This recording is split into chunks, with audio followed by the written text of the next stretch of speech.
नमस्कार दर्शक बंधु मु प्रदीप आम चैनल तरफ आपण मानक स्वागत करुच्ची। तो दर्शक बंधु आमर यही एपिसोड आउ एक नुआ जगह नुआ मालिका मंडित पीठ में आम आसी पहुंची जाइछू। से पीठ विषय मालिका कौन लिखाई से पीठ विषय अलौकिक कौन अच्छी रहस्य कौन अच्छी लोक कथार कौन अच्छी पौराणिक कौन अच्छी से विषय आम आपण मानक आम जनइबू। तो जमीती गुरु शिष्य परंपरा सेमिति यही पीठटी आम पहुंची जाइछू। जमीती महापुरुष अच्युतानंद प्रधान शिष्य रामदास थे सेमिति जो छतिया बटरे पूजा पाँच महापुरुष हाड़ीदास गादी अच्छे तांकर प्रधान शिष्य मंदर दास थे। आज आम से मंदर दास पीठ में पहुंची जाइछू। से पीठ में षष्ठ पीढ़ीर वंशधर अच्छा आम भेटिलु। मुझे चैनल तरफ अनुरोध करी सी आपण मानू से विषय किसी विशद विवरण देवे। तो मुझे स्वागत करुच्ची आम चैनल तरफ। आपण ये जो हाड़ीदास प्रधान शिष्य आमर मंदर दास थे से विषय आम दर्शक मानू आपन टिके विशद विवरण देवे। पीठर कौन आगु लीला खेला कलिजुग शेष हम जन्म विवरणी कौन तांकर अलौकिकता कहानी कौन कौन अच्छी से विषय आपण आम दर्शक मानू जनइबे। अच्युत हरे अच्युत अच्युत अच्युत हरे हरे श्री रामाय अच्युत त्राहि अनंत अर्चनारायण हरे। जय श्री अच्युत। महापुरुष मंदरधर दास आमर जन्म होते नुआ गाँ शुक्लेश्वर ग्राम जन्म होते से सेठारु तांको जेजेंक सहित आसी यही अड़म्बुर ग्राम बास करथिले। जेजे आमर भेड़ा चौधरी गुमास्ता भाव में कार्य करुले एवं से एठारे रही कर आदाय करुले बा खजना आदाय करके नहीं चौधरी को देउथिले बा डिपोजिट करुले तांको पाखरे। महापुरुष मंदरधर दास आसी रही किछि दिन पर जो छोट होते से जेजे तांको दिने कहले जे मोर लेखनी मुन कमिगला तेणु तू ताकू जाए नाइकी कमारशाला नहीं पजेकी मुन करके जा आणबू। तो ये पाखे कौन कमारशाला नथिबारु महापुरुष मंदरधर दास जाइथिले आमर छतिया बटरे आमर हाड़ीदास कमारशाला को जाइथिले। सेठारे से तांकर लेखनी पजाइका जाकि हाड़ीदास को कहले। हाड़ीदास से निज कार्य दा पजाते अन्य जिनस पजापजी कम भितर व्यस्त थिबारु से आंकु कहले जे टिके तू रही जा मु अन्य मानकर काम सारा पर जाइकी करी ते अपेक्षा करिया पड़ो। ये छोट पिला व्यस्त भितर रही से कहले जे ना ना मु अपेक्षा करि परिबिनी कहिकी से तांकर लेखनी को से शालर जो निआरे गरम करने पकईदे। जिते लेखनी गरम होगी तातीगला हाड़ीदास को सी अपेक्षा न करी मंदरदास निआरु हाथ में उठेकी आणिकी निज हाथ में पिटिकी मुन करथिले। सी जो मुन कर सारिकी पानी रे पकईले से हाड़ीदास देखिले जे लेखनीटा ठीक ठाक भाव में मुन हो सारी। तापर सी मंदरदास को कहले अरे तू कौटू आसीचु तो घर कौटी। तापरे उठिकी से दी जन को अनाअनी हेले एवं दी जन को चिन्ह पारे। हाड़ीदास कहले जे तू होचु मोर परम शिष्य। तापरे मंदरदास भी कहले जे आपण होचନ୍ତି मोर प्रतिजन्मर गुरु। यह कहीकि दी जन को कुंडाकुंडी होइकी सेठी गड़ागड़ी हेले। यही गड़ागड़ी है भितर दी जन जाक से शियाली लटा बन बा शियाली लटा सब थिला। से शियाली लटा भितर पशि जाइए गड़ापड़ा दी जन गुरु शिष्य हेउथिले। सेठारे अन्य माने जो थिले से माने भाबिले जे तांकू बाघ आसिकी टाणी नहीं गला हाड़िया कमार को नहीं जाइए। तेणु से माने हो हल्ला आसी जो आसिकी सेठारे डाकिले से एवं गुरु शिष्य जो शियाली लटा भितर आसी देखी बाहर को आसिले जे देखला बेलू गुरु शिष्य ता भितर गड़ापड़ा होउचंती। एटा थिला से मानकर दी जनकर प्रथम देखा एवं दी जन को चिन्हवा एवं गुरु शिष्य दी जन को सी गुरु भाव ग्रहण करथिले से दिन एवं शिष्य भाव ये ग्रहण करथिले। महापुरुष मंदर दास जो छोट थिले सी दिने गाधेवा को जीवा पूर्व तांको बों सहित बारी को जाइथिले। बाड़ी काकुड़ी गछ लगैथिले। से काकुड़ी गछ जिते से लगे से काकुड़ी गछ को कहले जे मु गाधेकी आसवा समय भितर काकुड़ी चारोटी फली थो एवं ताकू आमे जेजे ମା ଏବଂ ମୁଁ ଖାଇବୁ। ଏହାପରେ ସେ ଏହା କହିକି ସେ କାକୁଡ଼ି ଗଛରେ ପାଣି ଦେଇକି ମଞ୍ଜିରେ ପାଣି ଦେଇକି ତାଙ୍କର ଘୋଡ଼େଇ ଦେଲେ ଟୋକେଇ ଘୋଡ଼େଇକି ଗଲେ ଗାଧେଇବା ପାଇଁକା। ଗାଧେଇକି ଆସି ସାରିବା ପରେ ସେ ଯେତେବେଳେ ଖାଇବାକୁ ବାଢ଼ିଲେ ତାଙ୍କ ମା, ସେ ମାଆଙ୍କୁ କହିଲେ ଯେ ମା ଯାଅ ଦେଖିବ ବାରିରେ ଆମର କାକୁଡ଼ି ଫଳିଥିବ, କାକୁଡ଼ି ଆଣିଲେ ଯାଇକି ମୁଁ ଖାଇବି। ମା ତାଙ୍କୁ କହିଲେ ଏହା ଅସମ୍ଭବ କଥା, ତେଣୁ ତୁ ଜିଦ୍ଦି ନ କରେଇକି ଖାଇବା ଆରମ୍ଭ କର। କିନ୍ତୁ ମହାପୁରୁଷ ମନ୍ଦର ଦାସ ଜିଦ୍ଦି କରି କହିଥିଲେ ଯେ ଯା ତୁ ନେଇକି ଆସିବୁ କାକୁଡ଼ି, ତାପରେ ଯାଇ ମୁଁ ଖାଇବି। ତାଙ୍କ ମା ଯାଇକି ଦେଖିଲା ବେଳକୁ ଟୋକେଇ ଉଠେଇକି ଦେଖିଲା ବେଳକୁ 4ଟି କାକୁଡ଼ି, ଦି ହାତ ଖଣ୍ଡେ ଲମ୍ବା ହେଇକି ଗଛ ହେଇଯାଇଛି ଏବଂ ତା ଦେହରେ 4ଟି କାକୁଡ଼ି ହେଇଥିଲା। ସେଇ 4ଟି କାକୁଡ଼ିକି ମା ନେଇକି ଆସିଥିଲେ ଏବଂ ସେମାନେ ଖାଇଥିଲେ ଏବଂ ମନ୍ଦା ସେଇ କାକୁଡ଼ି ବି ସେଦିନ ଖାଇଥିଲେ। ପାଠପଢ଼ା ବିଷୟରେ ତାଙ୍କର ଏହା ଶୁଣାଯାଏ ଯେ ସେ କେବେ ଚାଟଶାଳୀ ଯାଉନଥିଲେ।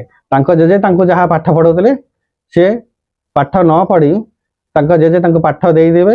ସିଏ ତାଳପତ୍ର ପୋଥି ଏବଂ ଲେଖନୀରେ ପାଠ କରିବା ପାଇଁକା ଜେଜେ କହିକି ଯାଇଥିବେ, କିନ୍ତୁ ଇଏ ତାଳପତ୍ର ଏବଂ ଲେଖନୀକୁ ଗୁଡ଼େଇକି ତାଙ୍କ ଚାଳରେ ଗେଞ୍ଜି ଦେଇକି ନଈକି ପଳେଇ ଯାଉଥିଲେ ଗାଧେଇବା ପାଇଁକା। ନଈରୁ ଗାଧେଇକି ଫେରିଲା ପରେ ଜେଜେ ଯେତେବେଳେ ଆସିକି ତାଙ୍କୁ ପଚାରୁଥିଲେ ଯେ ଆରେ ମନ୍ଦରା ତତେ ପାଠ ଦେଇଥିଲି କରିବାକୁ ଯୋଉ, ତାକୁ ଆଣିକି ମତେ ଦେଖା। ସେତେବେଳେ ମନ୍ଦର ଦାସ ଚାଳରୁ ଲେଖନୀ ଏବଂ ତାଳପତ୍ର ପୋଥି ବାହାର କରି ଜେଜେଙ୍କ ଆଗରେ ଥୋଇ ଦେଉଥିଲେ ଏବଂ ସେଥିରେ ତାଙ୍କର ଯାହା ଯାହା ପାଠ ଜେଜେ ଦେଇକି ଯାଇଥିବେ ସବୁ ଯାକ ପାଠ ଲେଖନୀରେ ଲେଖା ହେଇଯାଇଥିବ ଏବଂ ତାଙ୍କର ମନେ ବି ରହିଯାଇଥାଏ। ଜେଜେ ଯାହା ପଚାରନ୍ତି ସିଏ ତାର ଉତ୍ତର ଠିକ ଉତ୍ତର ଦଉଥିଲେ ଏବଂ ଲେଖନୀ ଦ୍ୱାରା ତାଙ୍କର ତାଳପତ୍ର ପୋଥିରେ ସବୁ ଯାକ ପାଠ ଲେଖା ହେଇ ଯାଇଥାଏ ଆପେ ଆପେ। ତେଣୁ ଏହା ହେଲା ତାଙ୍କର ପାଠ ପଢ଼ାର ଅଲୌକିକ କଥା। ମହାପୁରୁଷ ହାଡ଼ିଦାସ ଏବଂ ମହାପୁରୁଷ ମନ୍ଦର ଦାସ 2 ଜଣ ଗୁରୁ ଶିଷ୍ୟ ଥିଲେ। ହାଡ଼ିଦାସଙ୍କର ପରମ ଶିଷ୍ୟ ଥିଲେ ମନ୍ଦର ଦାସ ଏବଂ ସେ ହାଡ଼ିଦାସ ଶିଷ୍ୟ ମନ୍ଦରଧର ଦାସଙ୍କୁ ଅତି ସ୍ନେହରେ ମଣି ଦାସ ବୋଲି ଡାକୁଥିଲେ। ତାଙ୍କର ଆଉ ଗୋଟେ ନାଁ ଅଛି ମଣି ଦାସ ଏବଂ ସେ ମଣି ଦାସ ବୋଲି ତାଙ୍କୁ ସବୁବେଳେ ସମ୍ବୋଧନ କରୁଥିଲେ ଶିଷ୍ୟଙ୍କୁ। 2 ଜଣ ଯାକ ଗୁରୁ ଶିଷ୍ୟ ଥରେ ନିଷ୍ପତ୍ତି ନେଲେ ଯେ ଆମେ କୌଣସି ଇଷ୍ଟଦେବଙ୍କୁ ଆଣିକି ରଖିବା ଏବଂ ପୂଜା କରିବା। ଏହାପରେ ଦିନେ ମହାପୁରୁଷ ମନ୍ଦର ଦାସ ଏବଂ ଗୁରୁ ହାଡ଼ିଦାସ 2 ଜଣ ଯାକ ଯିବା ପାଇଁକା ନିଷ୍ପତ୍ତି ନେଲେ ପୁରୀ ଏବଂ ସେମାନେ ଆମର ଛତିଆରୁ ଆମର ଏଇ ଅଡ଼ମ୍ବୁର ଆସିବା ପାଇଁ ଯେଉଁ ଛକଟି ଅଛି ଗୋପପୁର ଛକ ବୋଲି, ସେଠି ଏବେ ଗୋଟେ ତାରିଣୀ ମନ୍ଦିର ଅଛି। ସେ ତାରିଣୀ ମନ୍ଦିର ପାଖରେ ଗୋଟେ ଗଛ ଥିଲା, ଅଶ୍ୱତ୍ଥ ଗଛ ବା ଓସ୍ତ ଗଛ ଥିଲା। ସେଇ ଓସ୍ତ ଗଛରେ 2 ଗୁରୁ ଶିଷ୍ୟ ଯାଇକି ବସିକି ସେ ଗଛକୁ ଜୀବନ୍ତ ଭାବରେ ଉଡ଼େଇକି ନେଇକି ପୁରୀ ପର୍ଯ୍ୟନ୍ତ ଯାଇଥିଲେ ଏବଂ ପୁରୀରେ ସେଇ ଗଛରୁ ଓହ୍ଲେଇକି ଠାକୁରଙ୍କୁ ଦର୍ଶନ କରିଥିଲେ ଏବଂ ମହାପୁରୁଷ ହାଡ଼ିଦାସ ଶ୍ରୀ ଅନନ୍ତ ଗୋପାଳଙ୍କୁ ସାଙ୍ଗରେ ଆଣିଥିଲେ ଏବଂ ମହାପୁରୁଷ ମନ୍ଦରଧର ଦାସ ଶ୍ରୀ ପତିତ ପାବନଙ୍କୁ ସେଠାରୁ ନେଇକି ଆସିଥିଲେ। 2 ଜଣ ଗୁରୁ ଶିଷ୍ୟ ଆସିକି ଛତିଆରେ ପହଞ୍ଚିଥିଲେ ଏବଂ ମହାପୁରୁଷ ମନ୍ଦରଧର ଦାସ ପତିତ ପାବନ ଜୀଉଙ୍କୁ ଆଣି ଏହି ଅଡ଼ମ୍ବୁର ଏହି ମଠରେ ଆମର ପ୍ରତିଷ୍ଠା କରିଥିଲେ ଏବଂ ତାଙ୍କ ଇଷ୍ଟଦେବ ଭାବରେ ପୂଜା କରିଥିଲେ। ଆଉ ଗୁରୁ ହାଡ଼ିଦାସ ଅନନ୍ତ ଗୋପାଳଙ୍କୁ ଛତିଆ ପଟରେ ସ୍ଥାପନା କରିକି ସେଠାରେ ସେ ତାଙ୍କୁ ନିଜର ଇଷ୍ଟ ରୂପେ ପୂଜା କରୁଥିଲେ। ଥରେ ଦିନେ ବର୍ଷା ଦିନ ହୋଇଥିଲା। ସେ ବର୍ଷା ସମୟରେ ବର୍ଷା ଦିନରେ ନଈ ବଢ଼ି ହୁଏ। ନଈ ବଢ଼ିରେ ମହାପୁରୁଷ ମନ୍ଦର ଦାସ ତାଙ୍କର ମଠ ଯେଉଁ ଘରେ ରହୁଥିଲେ ତାର ପଛପଟେ ଥିବା ଅଧା କାନ୍ଥ ଉପରେ ବସି ଦାନ୍ତକାଠିରେ ଦାନ୍ତ ଘଷୁଥିଲେ। ସେଇ ଦାନ୍ତ ଘଷିବା ସମୟରେ ଗୁରୁ ହାଡ଼ିଦାସ ଶିଷ୍ୟଙ୍କ ପାଖକୁ ଆସିବା ପାଇଁକା ବାଘ ପିଠିରେ ବସି ଆସି ନଈ ସେପଟରେ ଛିଡ଼ା ହେଇକି ମନ୍ଦରଧରଙ୍କୁ ଡାକ ମାରିଥିଲେ। କହିଲେ ଆରେ ମନ୍ଦରା, ମୁଁ ତୋ ସହିତ ଟିକେ ଦେଖା କରିବା ପାଇଁ ଆସିଛି। ଆଉ ଏତେ ବଡ଼ ନଈରେ ପାଣି ଭର୍ତ୍ତି ହେଇଛି, ପାଣି ଭିତରେ ତ ମୁଁ ଯାଇପାରିବିନି, ଆଉ କେମିତି ଯିବି ସେପଟକୁ? ମହାପୁରୁଷ ମନ୍ଦର ଦାସ କହିଲେ ଗୁରୁଦେବ ମୁଁ ଅପେକ୍ଷା କରନ୍ତୁ, ମୁଁ ଯାଇ ଆପଣଙ୍କ ପାଖରେ ପହଞ୍ଚୁଛି। ଏହାପରେ ସେ ସେଇ ଚଲା ବା ସେଇ ଯେଉଁ ଭଙ୍ଗା କାନ୍ଥ ବା ଅଧା କାନ୍ଥିକୁ କହିଲେ ଆରେ ଅଧା କାନ୍ଥି, ଗୁରୁଦେବ ଆସିଛନ୍ତି ଦର୍ଶନ କରିବାକୁ, ଆଉ ଚାଲ ଯିବା ତାଙ୍କୁ ପାଛୋଟିକି ନେଇ ଆସିବା। ଏହାପରେ ସେ ଅଧା କାନ୍ଥି କହିଥିଲେ ଏବଂ ଅଧା କାନ୍ଥି ପାଣିରେ ଭାସି ଭାସି ଯାଇଥିଲା ଏବଂ ସେ ଯେଉଁ ଦାନ୍ତକାଠି ଘଷୁଥିଲେ ସେ ଦାନ୍ତକାଠିରେ ସେ ଆହୁଲା କରିକି ଅଧା କାନ୍ଥିକୁ ନେଇକି ଯାଇଥିଲେ ନଈ ସେପଟ ପର୍ଯ୍ୟନ୍ତ। ସେପଟରେ ଯେତେବେଳେ ଯାଇ ପହଞ୍ଚିକି ଗୁରୁଙ୍କୁ ପ୍ରଣାମ କଲେ, ଗୁରୁ ତାଙ୍କୁ କହିଲେ ଆରେ ମନ୍ଦରା, ମୁଁ ଜୀବନ୍ତ ଜୀବ ଉପରେ ବା ଜୀବନ୍ତ ପଶୁ ଉପରେ ବସିକି ଏପର୍ଯ୍ୟନ୍ତ ତାକୁ ନେଇକି ଆସିଥିଲି, କିନ୍ତୁ ତୁ ତ ନିର୍ଜୀବକୁ ଚଲେଇକି ପାଣିରେ ନେଇକି ଚାଲି ଆସିଲୁ, ତେଣୁ ତୁ ମୋ ଠାରୁ ବହୁତ ଅଧିକ ଆଗେଇ ଗଲୁଣି। ତେଣୁ ତୁ ବର୍ତ୍ତମାନ ଠାରୁ ଆଉ ତୋର ମାନେ ଆଲୌକିକ ଶକ୍ତି ରହିବନି, ବା ଏଇ କଳିଯୁଗରେ ତୋର ଏଇନା ବର୍ତ୍ତମାନ କୌଣସି ପ୍ରକାର ଇଏ ରହିବନି। ଯେତେ ଦିନ ପର୍ଯ୍ୟନ୍ତ ମୋର ଆଲୌକିକ ବା ମୋର ନାମ ପ୍ରଚାର ହେଉଥିବା, ମୋର ଆଲୌକିକତା ପ୍ରଚାର ଚାଲିଥିବା, ବା ମୋର ଆଲୌକିକତା ଥିବ, ସେତେ ଦିନ ପର୍ଯ୍ୟନ୍ତ ତୁ ସେମିତି ଏଠି ସେମିତି ପଡ଼ିକି ରହିଥିବୁ, କିନ୍ତୁ ତୋର ଉନ୍ନତି ଅଧିକ କିଛି ହବ ନାହିଁ। ଯେତେବେଳେ କଳିର ଶେଷ ହବ ବା କଳିର ଶେଷ ସମୟ ଆସିବ, ସେତେବେଳେ ଯାଇ ତୋର ଆଲୌକିକତା ପ୍ରକାଶ ପାଇବ ଏବଂ ତୋ ଦ୍ୱାରା ଯାହା କିଛି କାର୍ଯ୍ୟ କଳିଯୁଗରେ ହବାର ଅଛି, ଶେଷବେଳକୁ ହବାର ଅଛି, ତାହା କରିଚାଲିବୁ ଏବଂ ଏଇ ପୀଠର ନାଁ ଚାରିଆଡ଼େ ପ୍ରଚାରିତ ହବ। ଆମର ମାଳିକାରେ ବି ଅଛି ଯେ କଳି ଶେଷ ମନ୍ଦର ପ୍ରକାଶ। ତେଣୁ ଗୁରୁଙ୍କର ଏହା ଗୋଟେ ଅଭିଶାପ ଥିଲା ଶିଷ୍ୟଙ୍କୁ, କାହିଁକି ନା ଗୁରୁ ହଉଛନ୍ତି ସବୁଠୁ ବଡ଼, ଶିଷ୍ୟ ତାଙ୍କ ଆଗରେ ନିଜର ଗର୍ବ ବା ଅହଙ୍କାର ପ୍ରକାଶ କରିଥିଲେ ବା ନିଜର ବଡ଼ିମା ଦେଖେଇଥିଲେ, ତେଣୁ ସେ ଅଭିଶାପ ପାଇଥିଲେ ଗୁରୁଙ୍କ ଠାରୁ। ଯାହା ଆମର ପୂର୍ବପୁରୁଷମାନଙ୍କୁ ଆମେ ଶୁଣି ଆସୁଛୁ, କଳିର ଶେଷ ସମୟରେ ମହାପୁରୁଷ ମନ୍ଦର ଦାସ ପୁନଃ ଜନ୍ମ ହେଇଥିବେ ବା ପୁଷ ଅମାବାସ୍ୟା ର ଦ୍ୱିତୀୟ ତିଥିରେ ଜନ୍ମଗ୍ରହଣ କରିଥିଲେ ଏବଂ ସେହି ତିଥିରେ ନିଜର ସମାଧିସ୍ଥ ମଧ୍ୟ ହୋଇଥିଲେ ଏବଂ ସେ ଜୀବନ୍ତ ସମାଧି ଏଠାରେ ଗ୍ରହଣ କରିଥିଲେ।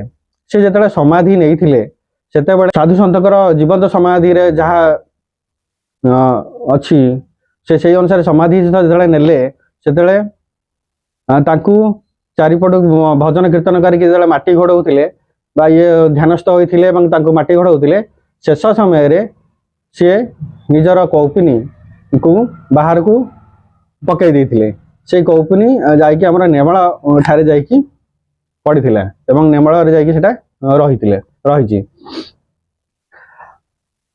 ସିଏ ସମାଧିସ୍ଥ ହେଇସାରିଲା ପରେ ଜଣେ କିଛି ସମୟ ପରେ ଜଣେ ବ୍ୟକ୍ତି ଆସିଲେ, ପାଖ ଗ୍ରାମର ଜଣେ ବ୍ୟକ୍ତି ପୁରୀରୁ ଫେରିଲେ ଏବଂ ଆସିକି ପତିତମାନଙ୍କ ଠାକୁର ଯୋଉ ଥିଲେ ଅଛନ୍ତି ଆମର ପତିତମାନ ମଠ, ସେ ଠାକୁରଙ୍କ ଘରର ଚାବି ଆଣିକି ତାଙ୍କର ବଂଶଧରଙ୍କୁ ଆଣିକି ଦେଲେ, କହିଲେ ଯେ ଚାବିଟେ ମନ୍ଦର ଦାସ ଏବେ ମୁଁ ବାଟରେ ଦେଖିକି ଆସିଲି, ସେ ପୁରୀ ଯାଉଛନ୍ତି, ବାଟରେ ମୋ ସହିତ ଭେଟ ହେଇଥିଲେ, ଚାବିଟି ସେ ସାଙ୍ଗରେ ନେଇ ଯାଇଥିଲେ ଅଣ୍ଟାରେ ମାରିକି, ମତେ କହିଲେ ଯେ ଚାବିଟା ନେଇଯା, ଘରେ ଦେଇଦେବୁ ବା ମଠରେ ଦେଇଦେବୁ, ଯେ ଠାକୁରଙ୍କର ନୀତିକ୍ରାନ୍ତି ହବ। ମୁଁ ତ ଚାବି ନେଇ ଆସିଛି, ସେ ଚାବି ଖୋଲିବେ କେମିତି, ତେଣୁ ଚାବି ନେଇଯା ଦେଇଦେବୁ। କିନ୍ତୁ ସେତେବେଳକୁ ସେ ସମାଧିସ୍ଥ ହୋଇସାରିଥିଲେ, ସେ ଆଉ ନଥିଲେ। ମୁଁ ଏଇଠି ଗୋଟେ କଥା କହିବି ଯେ ତାଙ୍କର ପୂର୍ବ ଜନ୍ମ କଣ ଥିଲା ମନ୍ଦର ଦାସ? ଅଚ୍ୟୁତାନନ୍ଦ ଯେତେବେଳେ ଥିଲେ, ତାଙ୍କର ପରମ ଶିଷ୍ୟ ଥିଲେ ରାମଦାସ। ରାମଦାସ ଅଚ୍ୟୁତାନନ୍ଦଙ୍କର ଜନ୍ମ ବା ପରପର ଜନ୍ମ ଯୋଉ ଅଛି ଆମର, ସେଇ ଜନ୍ମରେ ହାଡ଼ିଦାସ ହଉଛନ୍ତି ଜଣେ, ମହାପୁରୁଷ ହାଡ଼ିଦାସ ଜଣେ। ଠିକ୍ ସେହିପରି ରାମଦାସଙ୍କର ପରଜନ୍ମ ହଉଛନ୍ତି ଜଣେ ମନ୍ଦର ଦାସ। ସିଏ ପ୍ରତି ଜନ୍ମରେ ଅଚ୍ୟୁତାନନ୍ଦଙ୍କର ଶିଷ୍ୟ ଭାବରେ ରାମଦାସ ଯେମିତି ରହିଛନ୍ତି, ସେମିତି ଅଚ୍ୟୁତାନନ୍ଦ ଯେତେ ଗୁଡ଼େ ଜନ୍ମ ନେଇଛନ୍ତି, ପ୍ରତି ଜନ୍ମରେ ରାମଦାସ ମଧ୍ୟ ତାଙ୍କର ପରମ ଶିଷ୍ୟ ଭାବରେ ବିଭିନ୍ନ ନାମରେ ଜନ୍ମ ହୋଇ ତାଙ୍କ ପାଖେ ପାଖେ ରହି ଆସିଛନ୍ତି ଏବଂ କଳିର ଶେଷ ସମୟରେ ଯେତେବେଳେ ଅଚ୍ୟୁତାନନ୍ଦ ଦାସ ତାଙ୍କର ଲୀଳା କରିବେ, ସେତେବେଳେ ରାମଦାସ ତାଙ୍କର ସବୁବେଳେ ପାଖେ ପାଖେ ହିଁ ଥିବେ। ଆଉ ଏଇ ପୀଠରେ ପ୍ରାୟତଃ କଳିଯୁଗ ଆମେ ଯାହା ମାନେ ଶୁଣୁଛୁ ବା ଆମେ ଶୁଣି ଆସିଛୁ ଯେ କଳିର ଶେଷ ସମୟରେ ସମସ୍ତ ସାଧୁସନ୍ଥ ଏବଂ ପଞ୍ଚସଖା ମାନେ ଏଠାରେ ଆସି ପ୍ରଥମେ ପହଞ୍ଚିବେ ଏବଂ ତାପରେ ସେମାନେ ପରସ୍ପରକୁ ଚିହ୍ନି ଏକାଠି ହେବେ। କଳିଯୁଗର ଲୀଳା ପ୍ରାୟତଃ ଏଠାରୁ ଆରମ୍ଭ ହେବ ବୋଲି ଆମେ ଶୁଣୁଛୁ। କଳିର ଶେଷ ସମୟରେ ଆମର ଏହି ପୀଠରେ ବିଭିନ୍ନ ଯଜ୍ଞ ତ ଏବେ ମଧ୍ୟ ଚାଲିଛି, ଯଜ୍ଞ ବି ଚାଲୁଛି।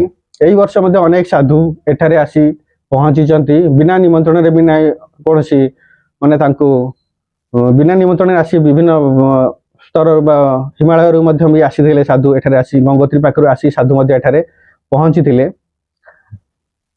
କଳିର ଶେଷ ସମୟରେ ଏଠାରେ ଏକ ବିରାଟ ଯଜ୍ଞ ହବାର ଅଛି, ଯୋଉ ଯଜ୍ଞରେ କି ବିଭିନ୍ନ ପ୍ରାନ୍ତରୁ ଭାରତର ବିଭିନ୍ନ ପ୍ରାନ୍ତରୁ ସାଧୁ ସନ୍ଥ ଏଠାରେ ଆସିକି ପହଞ୍ଚିଥିବେ ଏବଂ ସେମାନେ ଯଜ୍ଞର ପୂର୍ଣ୍ଣାହୁତି ସମୟରେ ଏଠାରେ ଯିଏ ଜନ୍ମ ହେଇକି ରହିଥିବେ ମନ୍ଦର ଦାସ ଯୋଉ ଜନ୍ମ ହେଇଥିବେ ସେ ମନ୍ଦର ଦାସଙ୍କର ମୁଣ୍ଡରେ ପଗଡ଼ି ବାନ୍ଧିକି ତାଙ୍କୁ